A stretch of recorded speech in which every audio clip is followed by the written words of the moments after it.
Example 1. We are going to graph this line using the slope and y-intercept of y equaling 1/9 x minus 5.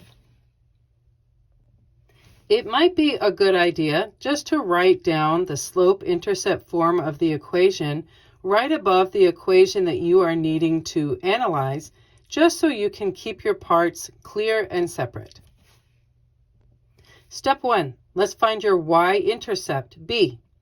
So according to your equation, we see that b is the constant term, the number that does not have a variable attached to it, that usually comes at the very end of your equation.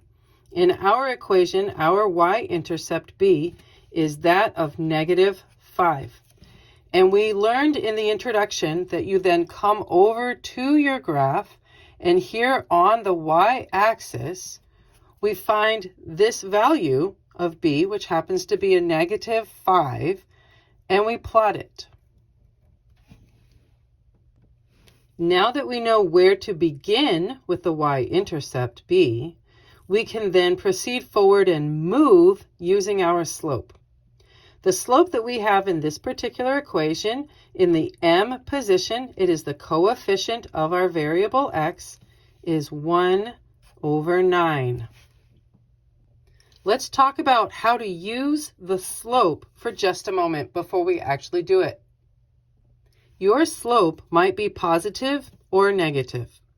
If your slope is positive, you are going to move in an upward direction from your y-intercept.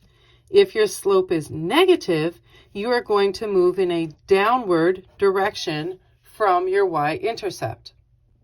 But regardless as to whether or not your slope is positive or negative, you will always run to the right.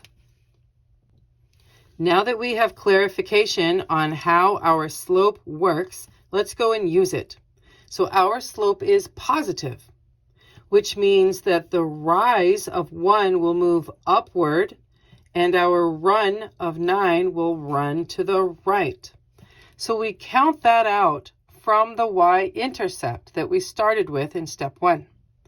So literally count it out. So we rise up 1 and then to the right. 1, 2, 3, 4, 5, 6, 7, 8, 9 units to put our second point. Now that we have both of our points placed onto the coordinate plane, you can use your handy dandy ruler to connect them, and you have a beautiful straight line. And there you go.